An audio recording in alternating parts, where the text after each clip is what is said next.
Welcome to Retire Smart with David Brooks. I'm Chip Maxwell. Well, David, they say the great ones play hurt. You're still fighting it a little bit vocally. Yeah, I've been lingering here a little bit, so I can't stand being sick, and I rarely get sick, as most of the crew knows. And, twice in 6 years, I've got a little illness here or there. But, yeah, this one's held on to me a little bit. But I feel physically better, but, yeah, my voice doesn't sound as good. Well, so. I hope it didn't dampen Christmas for you and Melissa and your family. No, we were on a whirlwind travel visiting. So my son graduated college, which we were so blessed and happy Down about. In Florida, right? Yeah. And so my oldest son, David Jr., and so we were in Melbourne, Florida for that the week before Christmas. Spent a couple days there. Then we were across the other side of the state visiting with Melissa's parents. Then the next day we visited with her brother who lives in a different part of the state. Then we drove up to South Georgia, which is where my younger brother Steve lives, and actually got to see his house. He completely remodeled. He's lived in the same house for, 22 years or something, and completely remodeled. Big old country house out in the country. They have some acreage in South Georgia, but gorgeous, and it was really nice to spend some time there. And then got up the next day, drove to South Carolina, and visited with my sister, visited with my mom, visited with my dad, visited with my nephew and my great niece. And anyway, just a lot of... No wonder your immune system is battling it. And then trying to get home. Actually, we tried to fly home. We did fly home Christmas, but the weather was a little rough that day, so some travel delays. And anyway, it was a bit like planes, trains, and automobiles, but we made it and got back home. And I could tell you for New Year's, I will be on the couch. Good. Not going anywhere. You deserve it. Yes. We found something. My kids now, the youngest is 19. He's going to be 20 in February. So they're all in their 20s. We got a couple in their 30s. My one son was ecstatic. He got this specialized floor mop for hardwood floors. He's got a lot of that in his home. I had a daughter who jumped up off the couch. She was so excited to get a set of new towels, bath towels and face towels for bath. And we're looking around the room thinking, boy, we've come a long way from American Girl doll and G.I. Joe. Your house is becoming like a Progressive Auto commercial. Your kids are turning into their parents. Hey, we got excited. I got towels. I got a mop. Yeah, I can't wait for them to give me some grandchildren, and I can give them, the noisiest toys around that they can take home with them. But anyway, it was a nice Christmas. Hey, David, I want to thank listeners who helped us fill the box. We kept that Christmas bells box for Open Door Mission next to our Christmas tree through the end of this month. And this is hats, gloves, necessities that folks need to get through the winter. Thank you, everyone who helped us fill the box. And thank you to our listeners, and thank you to the wonderful charities in the area that we've been able to support. We were able again to do over 6 figures out to charities this year, and what a blessing it is to be able to help so many in need. So we're just grateful for the opportunity and blessed that we're able to do the outreach that we do, both monetarily and with our staff volunteering at multiple locations and multiple charities throughout the year. Well, David, the year is winding down. We're looking over the horizon into the new year. I know you and financial advisor Alex Murray are going to look at the year that was and offer some year-end tips and look at what the crystal ball may hold for 2024. And I want to remind people the drumbeat starts up again at Retire Smart. Our classes that we offer, no charge, no obligation, Social Security, the Smart Social Security Blueprint, Tuesday, January 9th or Wednesday, January 10th, 6:30 p.m. right here in the Midwest Learning Center at Retire Smart. David, I guess we end up saying this about almost all of our classes, but this truly is one of the most popular. That's why we offer it 2 nights, and the seats do fill up. So give us a call, 402-369-7777, if you'd like to join us for one of our Social Security classes, 402-369-7777. All right, into the news we go, David. CNBC headline, Fed sparking irrational market optimism over potential rate cuts. This is according to former FDIC Chair Sheila Bair.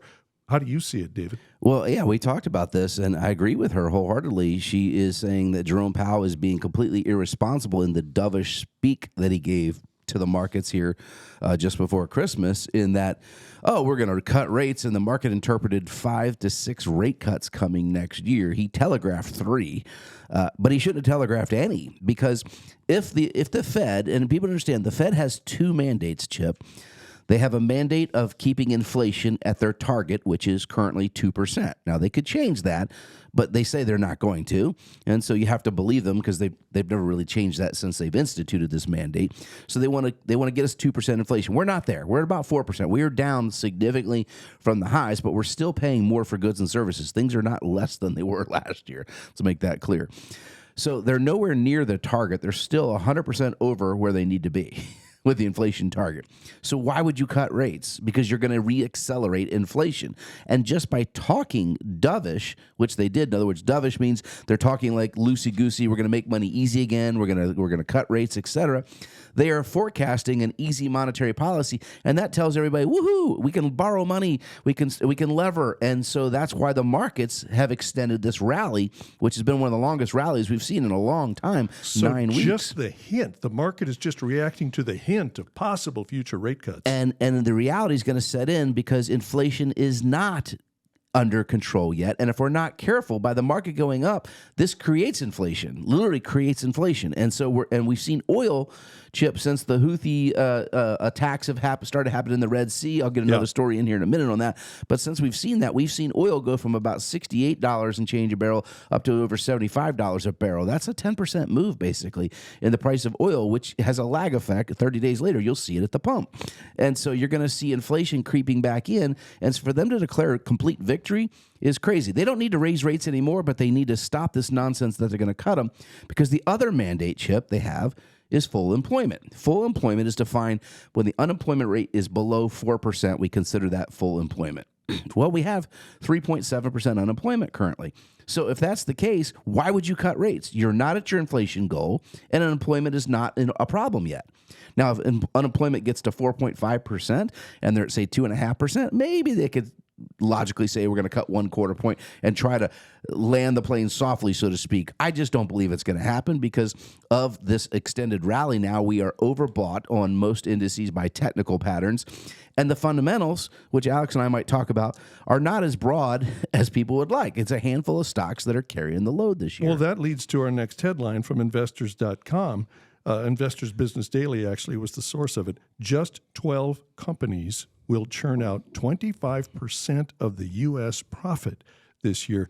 You know, David, since the founding of this country, America has always stood for robust capitalism, but there's also been concern about too much political power being concentrated in any one place and too much economic power being concentrated in any one place. Are we seeing an American business oligarchy taking shape here? Oh, without question. And they've got the politicians, I don't want to say bought and paid for flat out, but it seems that way. The way they lobby in the UC institutions, a lobby on all sides of the political aisle. Let's go back to the 70s. Ma Bell, right? There was one phone company, and they broke it off into 7 regional companies, and then that launched multiple wireless companies when that came out, right? If you remember the old Singular and all these companies, which consolidated back, this happens in industry, back to basically 4 main carriers. And then we saw 2 of the 4, Sprint and T-Mobile, pair up. And now there's basically 3 carriers. And it's a trigonoly, whatever you want to call it, right? Where they control it. And it's the same thing on the internet. You have Amazon and Google basically controlling all the traffic on the web. And so we're at the same point now we were with Ma Bell. And so we believe that you'll see these companies break themselves up at some point if they get threatened. But there's antitrust suits all over Europe coming. Several states are filing. But the problem is exactly if you get too much profit in one place, once one thing breaks down and it turns, those profits can disappear in a heartbeat. And one of the biggest stocks this year, and Alex, I think, is going to talk about it in the next section, NVIDIA. It's a chip maker. It had unbelievable returns this year, well over 200% rate of return this year. But last year, that stock lost like 80%, right? So you have to keep that in mind. No matter how far it goes, if it can give back 80% in a couple of months, where are you then? So again, if you're close to retirement, the point of this, the moral of the story here is you need to have a well-diversified portfolio. You should understand where commodities fit in your portfolio, where alternative investments like real estate, the ability to just have maybe covered call options in your portfolio. There's all kinds of things you can do to smooth the ride out in a portfolio and get you where you want to go. But if you get too excited or try to chase the return of the market all the time, you're going to get burned when the market goes south as well. So I would just tell people be really, really careful. David, I want to squeeze in one more story because you made reference to it. Another CNBC headline. Maersk, that's the big, I think it's Danish, the big shipping company, Maersk, to pause all container ship traffic through the Red Sea. I guess they said their ships weren't hit by these Houthi rebels who are active in the Red Sea and the Suez Canal and so forth, but they've had it. They're not going to risk it. What's the impact? Well, since I sent you that, 7 other companies have also stopped shipping through the Red Sea, and this can have major impacts on oil markets because there's a lot of oil containers, ships that go through there, but cargo in general. So now they're rerouting these shipping containers all around the Horn of Africa, right? You're going old school, and that is going to add like 16 days of time on the delivery of goods and services. So that will be a supply chain issue that could potentially create issues. That in itself could be inflationary, when those products and services actually get to market, hence the stuff we're talking about earlier. And again, these are the things I'm worried about. We see a lot of escalation again in our State of the Market update we'll do for our clients here coming up in about a month. We're going to talk about what we see as the risks to the economy in 2024 and expanded military action all across that Mideast region between the Hamas war with Israel. Iran is now funding it, and Iran is actually funding the Houthis that are doing these attacks as well. We had U.S. take out like 15 targets this week. Our aircraft shot down drones, took out a couple installations in Iran, said, hey, you're messing with our sovereignty. So we know this is going to escalate. We saw this telegraph by Senator Lindsey Graham on national TV 6 or 8 weeks ago. I talked about it. And so the foreshadowing is there. But what this means is there's most likely going to be, this will be the excuse, Chip, and that's what I'm trying to warn people about. It's never the story of itself, but it's what we blame the sell-off on. So I don't know when it's coming, but the market is overbought and it'll correct. And this is maybe one of those things that likely could lead to that story that we blame it on if we have expanded military operations in the Mediterranean or in the Red Sea, anywhere in the Suez Canal. There's a lot of geopolitical risk out there. And then that could quickly take these stocks that have been high flyers and correct them severely. And so it's the retail investor, the last guy in, that usually gets burned the worst. And so we want people to just take heed and have caution with their portfolios. This is why we look at all of these factors, including global factors, because we have to adequately serve our families, our clients, and we will apply the same comprehensive analysis in what we call the report card, 402-369-7777. There's no charges, no obligation. We'll review your whole financial situation. Maybe you need to make some changes. Now's the time to find out, and we'll make recommendations on what you want to do going forward. The comprehensive report card, 402-369-7777, 402-369-7777. Up next, financial advisor Alex Murray is one of the rising stars at Retire Smart. We visit with him next on Retire Smart with David Brooks. Welcome back to Retire Smart with David Brooks. I'm Chip Maxwell. At Retire Smart, we are building a long-term, top-quality team for the families we serve. That means developing young talent. David, please introduce our special guest. Thank you, Chip. Yeah, so welcome in our last advisor guest for the year. We've got one of our younger advisors, but actually one of our more experienced advisors. So joining us in the studio for the last week is Alex Murray. Alex, thanks for taking time for stopping in. Thanks for having me on. I can't believe it's the end of the year already. I know. This is, my wife was commenting, this year's the fastest year it seems in her life. I'm just warning you, at your young age, they just go faster and faster. We cannot believe it's a close of 2023 already. We're supposed to have flying cars. I don't know where they are, but I imagine not far away if we listen to Elon or look at a tweet or something. But anyway. So we're coming to the end of the year, and the reason I wanted you to be the guest on this week is to get perspective from somebody who's a couple generations younger than I am, and but you've been trained very well, I believe, by me, to understand how the markets work. And there's this great misconception out there that people should have made all kinds of money. Now, if you were selective and just put all your money in just a handful of investments, that could be true, right? Yeah, I mean, if you put all your money in NVIDIA and Meta, then you'd be up 200%. That sounds pretty rosy. It does, and so that weighs on the way the markets get skewed. And people, sometimes we have to kind of bring people down to reality, if you will, and understand where the markets are. So So basically this year, the S&P 500 had a banner year. It really did. 25% basically up year. U.S. equities show that up, across the board. But all of them really weren't up. In fact, we have what's called market weighted indices. In other words, the bigger the market cap of the company, the Apples of the world, the biggest company, the Microsofts, the bigger the weighting they get in the indice, and the bigger they're going to influence whether the index shows a positive and or negative return. And so this year we had what we called the Magnificent Seven, right? And that was including NVIDIA and Meta, formerly known as Facebook, right? Along with a couple of other stocks, Amazon, Apple, etc.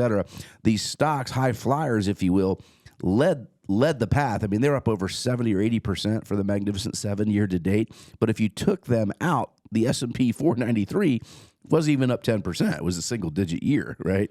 So very different reality of where the markets are compared to what people might see on TV. And the talking heads certainly want to tout it was a good year, so we're seeing that everywhere. But what I think is interesting, Alex, is when I always show you guys, go back in time and timestamp things so that you can get some perspective. Because while the markets, even if you were just in an index fund, yeah, you're thinking you're up 25%. But are you really up? Well, we're still not at all-time highs, so the answer is no. You're not as high as you were a little over 2 years ago, are you? Right. And it's important to put perspective on, the year we're looking at, because last year U.S. equities were down over 18%.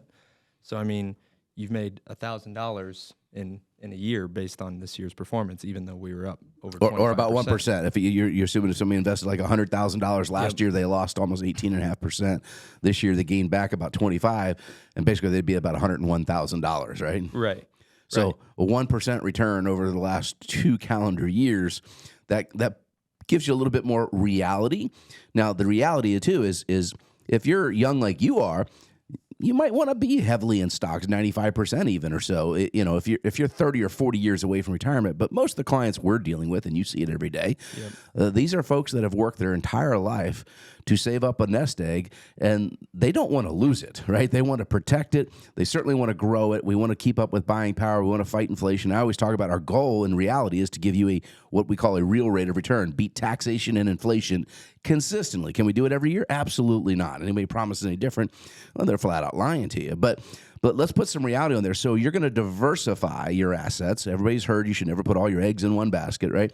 So let's talk about a diversified portfolio. The golden standard in our industry has always been what we call the 60-40 portfolio.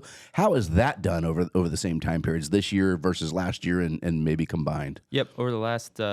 Over last year, it was down about 17%, and then this year it rallied just like the stock market did, but only up about 15% because that was dragged down by bonds doing poorly last year, about negative 13, and having a slight up year of 4.2 this year. So if you have that averaged out, if you invested $100,000, you'd have been down to 83,000 last year, and then you'd be up to about 95,000 this year. So you're still down about 4%. So over the last 2 years, the average investor in a traditionally diversified portfolio of 60-40 is negative 4.3% or thereabouts. So some people have to step back and think about that and go, okay. And if you're doing better than that, that's great. And even if you're doing worse than that, that's not the end of the world, as long as you didn't lose, 30% or something. So the idea when it comes to retirement planning is we try to help people understand your portfolio. We want to grow your dollars. But it's not the first and foremost thing. It's protecting those dollars from excessive losses, because that is a better indicator whether someone is going to eventually run out of money in retirement. And on top of that, as you get older, if you have dollars like most Americans do in these qualified accounts, these accounts you have to take the pesky RMDs or required minimum distributions, 401ks, 403bs, and the like, IRAs, you're going to be forced to take distributions even if you don't want them, right? Right.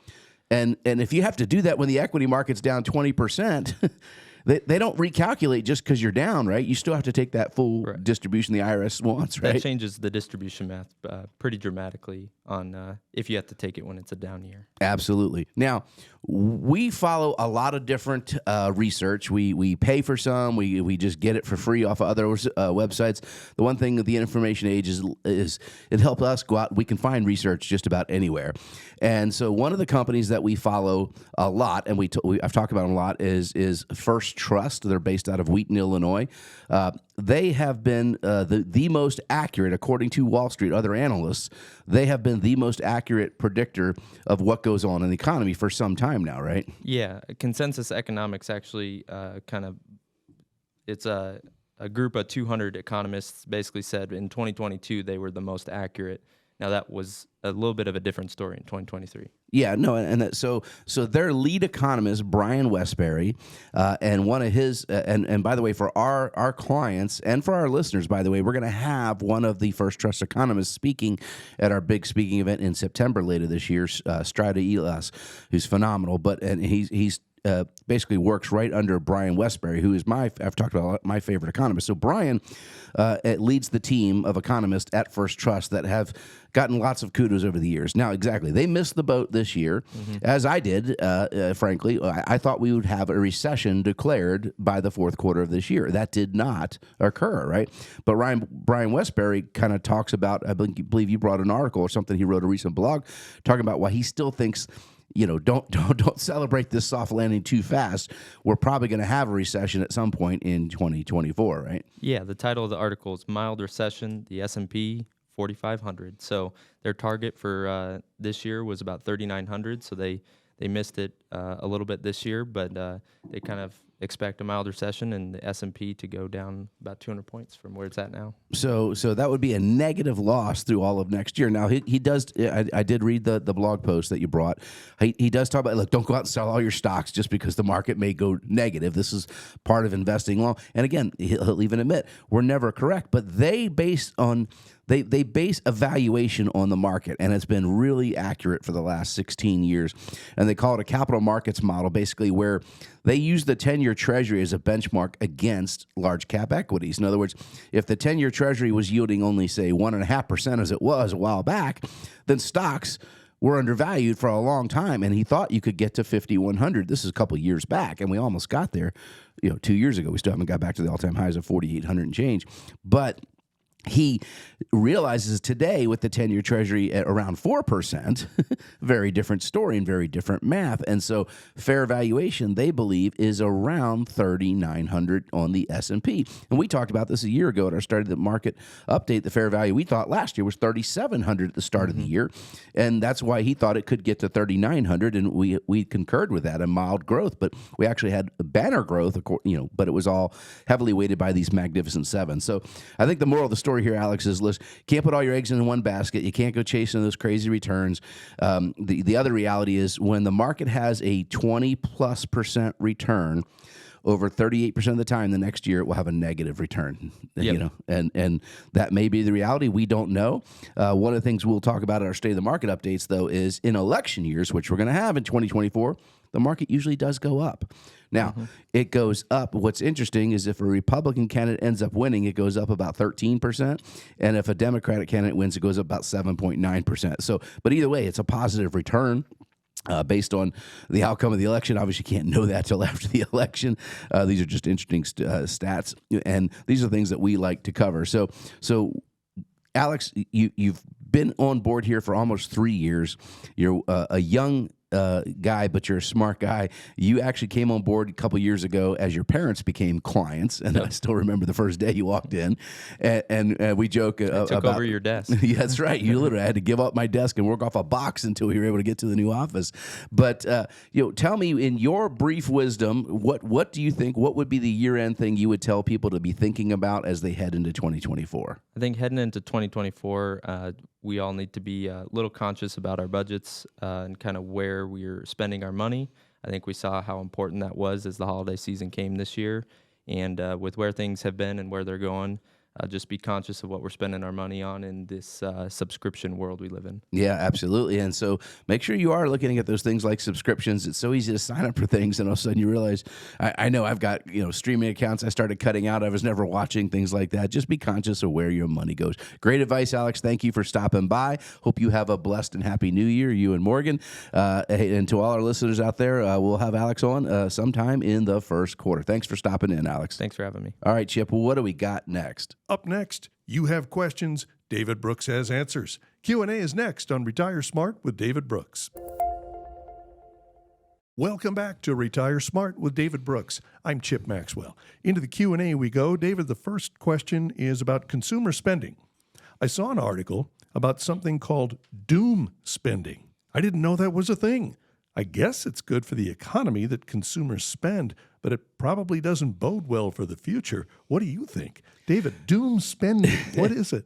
Well, it's people kind of using the credit while they still have it because they fear it may be taken from them, right? So we go out and, if we're going to go down, we're going to go down having some fun. So spending money frivolously on things that maybe you shouldn't spend the money, maybe you know better, but you go ahead and crank it up and spend the money because you feel you have fear that you won't be able to spend that money in the near future. And that's usually, and just so you know, this is what happens. We have credit cycles go through. If you go back 15 years ago, we went through the Great Depression, right? Or Great Recession, excuse me, of 2008, 2009, et cetera. And credit cards, people's limits kept getting ratcheted down. So if you had a $5,000 limit on your credit card and you had a $3,500 balance, you got a letter in the mail, your limit is $3,800, right? So they left you enough money to go to fill your gas tank or something.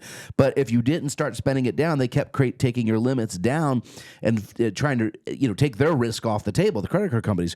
We have record business bankruptcies this year. Nobody seems to be talking about that. We have more Chapter 11 business bankruptcy filings than in U.S. history this year in 2023.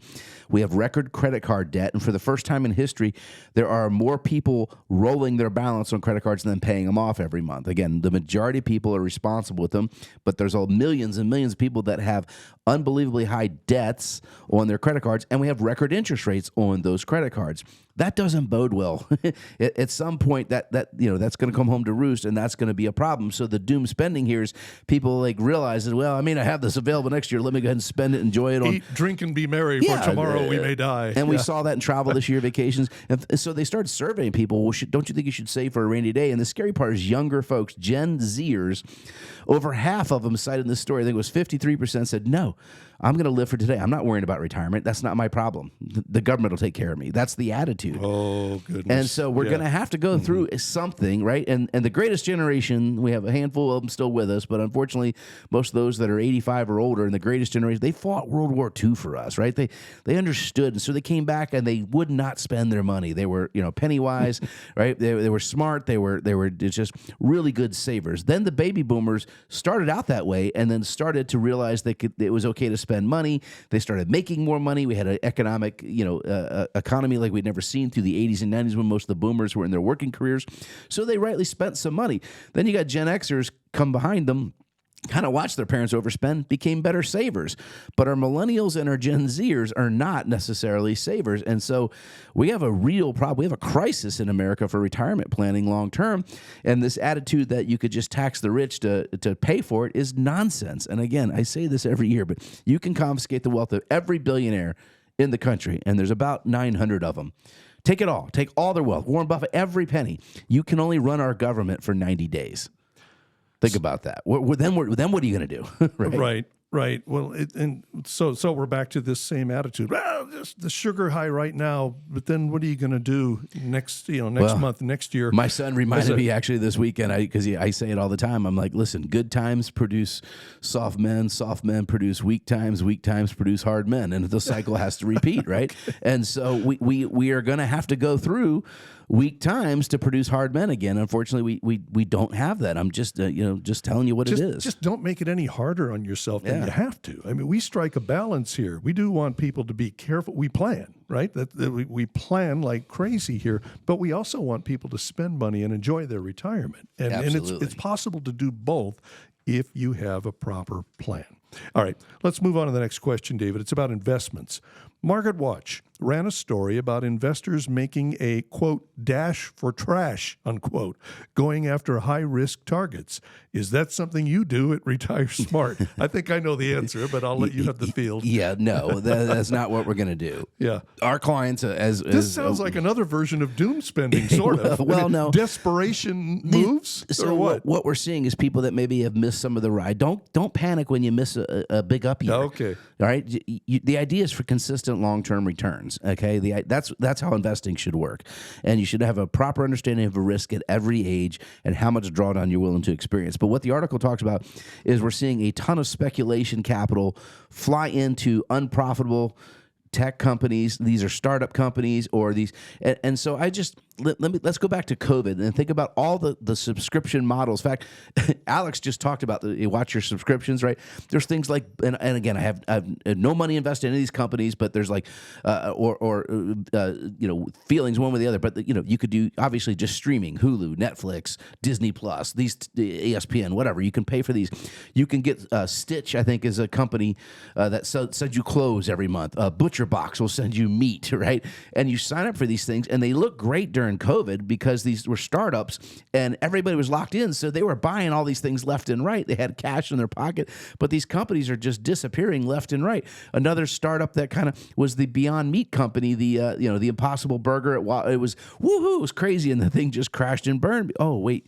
People don't really want to eat fake meat, And so be careful. People are spending money aggressively buying stocks that have no profit. We would prefer there's a profit behind the company versus speculation. And again, can you make big returns? You absolutely could, Chip. But you could also lose everything. These are the companies that disappear, sometimes. So just a word of caution. So to answer the question, no, that's not what we do here at Retire Smart. I don't think we do this either, David. Let me go to this next question. In fact, you talked about this when this first came out in the news earlier in the year. So the questioner, it's another question about investments. I saw that a guy got nailed for $100 million stock fraud. It sounded like something out of a gangster movie. Some tiny deli in New Jersey was the front for the operation.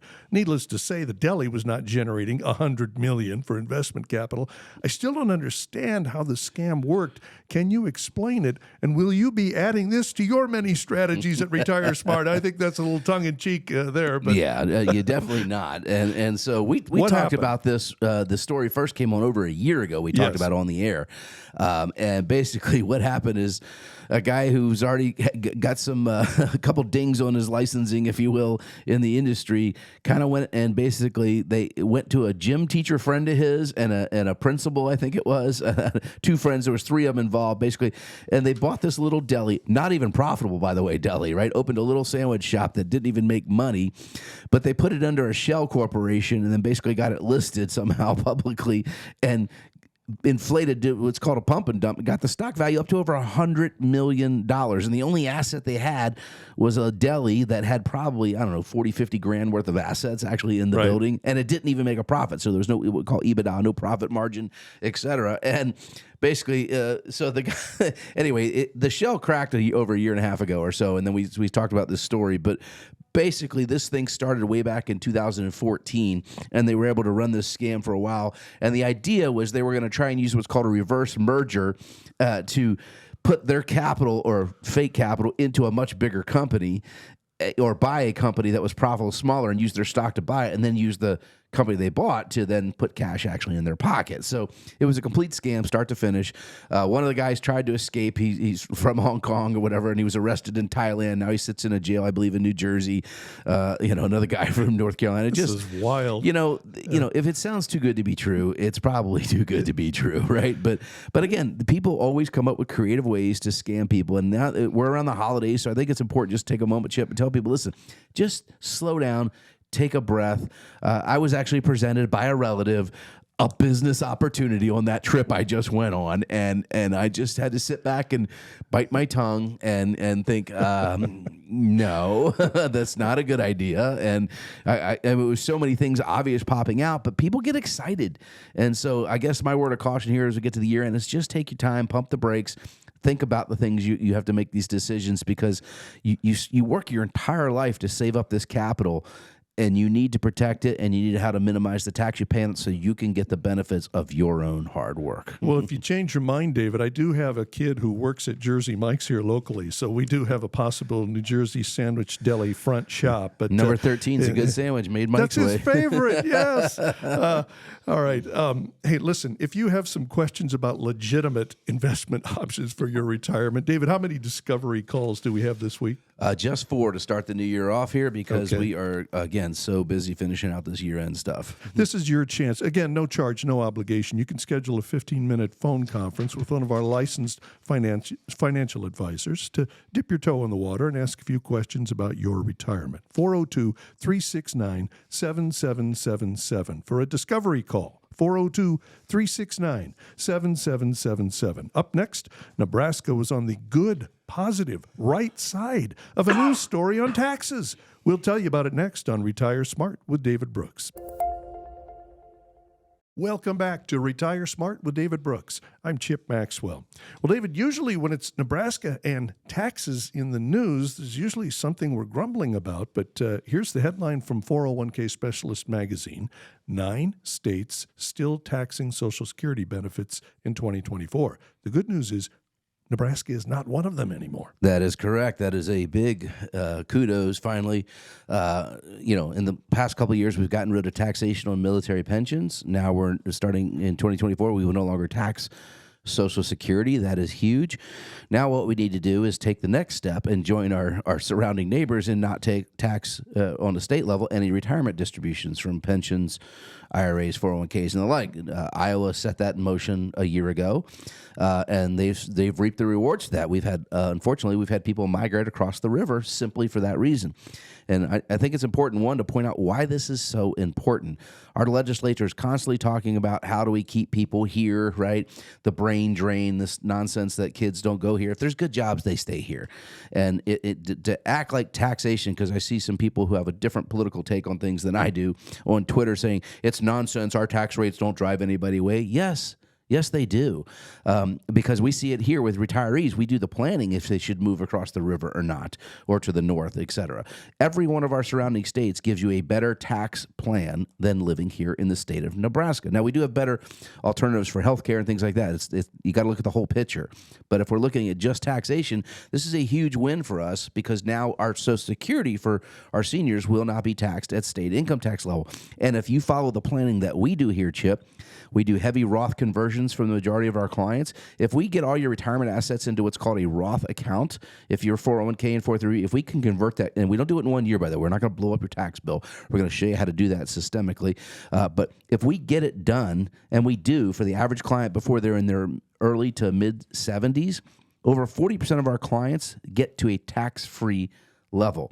And now that the Social Security won't have state income tax, they won't have to pay federal tax or state income tax. If they only have Social Security 1, Social Security 2, and 2 Roth distributions every year, that is a 100% tax-free lifestyle here in Nebraska for retirees. It's very real, and it can be done with real planning, and we do it all the time. So we're going to be able to increase the approximate number of folks that we're able to get to tax-free, probably another 10% because of this single move by our legislature. Now, if we could help them, again, get the tax off of the IRA or the conversions, that would help us facilitate those conversions faster for our clients, and it would help our retirees that are stuck on a fixed budget here be able to survive this inflationary period we're going through in history. Of all the many things I have learned in my time at Retire Smart, this is probably the most dramatic fact. The way that people can get blitzed and blindsided by taxes in retirement. People think, hey, I've made it across the finish line. I'm not working anymore, so taxes aren't going to be a problem. No, you may be drawing as much or more income in retirement as you did in your working life, and Uncle Sam is waiting to clobber you with taxes unless you do the proper planning. Well, I can tell you, Chip, I have to remind the advisors to remind the prospective clients that come and meet with our guys every day. And we have 8 conference rooms down this hall filled with people all the time that are just wondering, hey, am I doing the right thing? Getting the second opinions, taking advantage of the report card, whatever it may be. Not all of them eventually become our clients. Let's face it, we're not a fit for everybody, and they're not a fit for us. But when we discuss this, sometimes I have to make sure the advisors understand. They've been trained and hammered so hard on this information that sometimes we take it for granted that everyone doesn't know the basic information because we unfortunately do not teach financial literacy properly here in America. And this is why I've got to tell folks, listen, next year in 2024, make it your New Year's resolution to get financially literate, to get educated. We're going to have over 80 different classes held at the Midwest Learning Center in 2024. We've planned out the year. 80 different opportunities to get some form of education. These are all complimentary to help you understand finances in a better way. So you really need to take advantage of that. These classes, they've become so popular this year. I can't believe how many we had standing room only this year. So we've offered more due to demand. So we love educating people, but these are the important things that people just I mean, we had a questioner, I don't know, a month or two ago. I remember on the show. I don't know which show, but he assumed his 401k would not be taxed when he got to retirement. I remember that question coming in, and I'm like, no, it couldn't be further from the truth. And not only that, that tax created taxation on the Social Security, both at the Fed and state level. Now, the state part will go away, on at least the tax, but people really need to understand how taxes work. And I often tell a story, Chip, some of the presentations I give, of a lady that earned basically $750 interest on $100,000 CD. This was 2 years ago when interest rates were less than 1%, right? $750 and didn't think there'd be much tax on it. She paid an effective rate of basically 41% here in about, and she's in the 12% tax bracket, marginal bracket, but she paid 41% tax between Fed and state on that $750 of interest earnings. Almost half of it gobbled up. Because no one explained the tax code. So again, you don't know what you don't know. If you're going to do anything in the new year, get a grasp on financial literacy, and taxation is where we like to start. David, we've occasionally had a few stories that are kind of funny or politically embarrassing about electric vehicles, but this one has a little more serious edge. This was a family in California that had an emergency, and the parents in Los Angeles need to get up to Sacramento. And it didn't go well. The headline is our last Ford F-150 Lightning EV pickup road trip was a nightmare. What happened, David?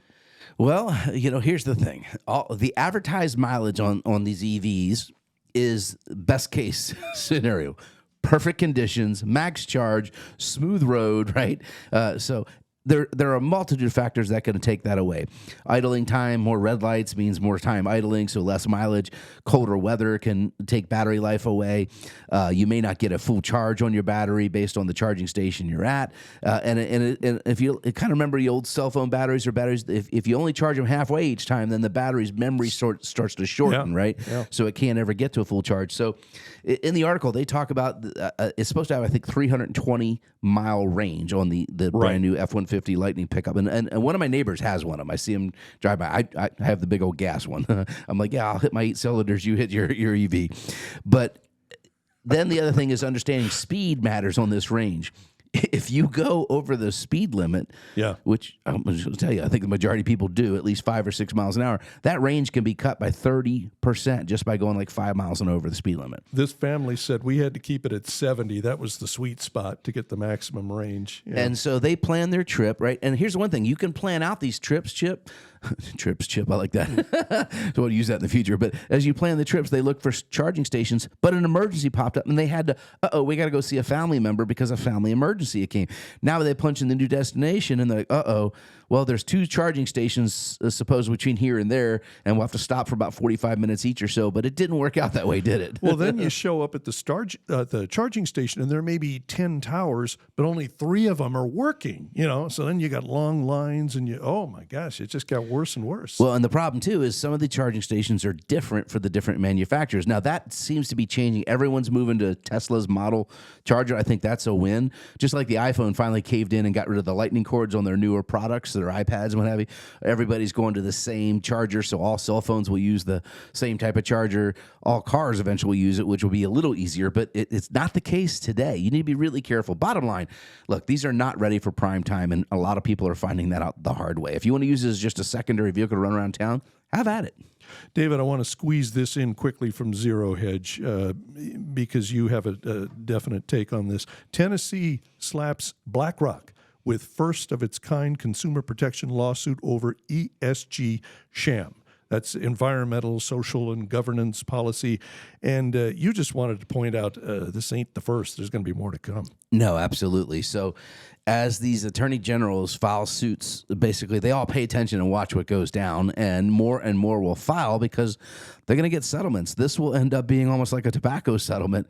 Across 20 or 30 states will join this, depending on the political makeup of their legislature and their attorney general. In reality, whether they join or add on lawsuits like this against these companies. And BlackRock, if you don't know, is the largest investment house, over $8 $1.8 trillion or something. I don't remember exactly the number, but it's massive, right? They're the biggest out there. And basically, their CEO is on record saying they will force companies to do what they want. That, and so people get upset with them. And so much so that we had to get rid of BlackRock out of all of our portfolios. Our clients complained to us in previous years. So they cite examples. Now, here's what's funny. The ESG ratings, Chip, are a sham. We've talked about that as well. So they tried to change some policies at ExxonMobil, which is cited in the article. ExxonMobil rates much higher than most companies on the ESG score. Why? Simply because where they donate money creatively. And we talked about that in a previous show. So again, listen, ESG, I understand the idea, the desire to make the world a better place, but capitalism works because it works. You can't regulate or overtax or overregulate people's behaviors. If products are good, like the EV vehicles, right? If you want a cleaner environment, then they'll buy them if they're ready for prime time. Don't subsidize them. Make the companies innovate, and they will. And then the products will actually take over. I mean, why does everybody have an iPhone? Do you get a subsidy for your iPhone? Well, from your carrier maybe, right? But the government doesn't have to pay you to buy a phone like that. You buy it because it does what you want or what you need. By the way, I don't have an iPhone. I'm not an iPhone person. But anyway, so again, let the market decide. Stop trying to pick winners and losers. And the problem is, you were talking about the oligarchs of investing. Yeah, BlackRock is one of those right now, and they're using that power for their desires, not the shareholders of the companies that are trying to invest through them. So again, the public can stand up. We've gotten rid of BlackRock. Almost 95% of it's removed our portfolios for tax reasons. We haven't sold everything, but we'll stay away from them, and others do. And by the way, states have pulled their funding. We saw the state of Florida, Ron DeSantis pulled $400 billion or so from them, and they just shrug at it for now. We'll see where it goes. David, I didn't realize till you said it. We have more than 80 classes we'll be offering over the course of 2024. Well, the first round is coming up soon. Smart Social Security Blueprint, Tuesday, January 9th or Wednesday, January 10th, 6:30 p.m. right here in the Midwest Learning Center at Retire Smart. No charge, no obligation, but we need to know if you're coming. Register by calling 402-369-7777. 402-369-7777. David, bring us home. Happy New Year. We'll talk to you next year. Thank you for listening to Retire Smart with David Brooks. I'm Chip Maxwell. For David Brooks and the entire team at Retire Smart, have a great week.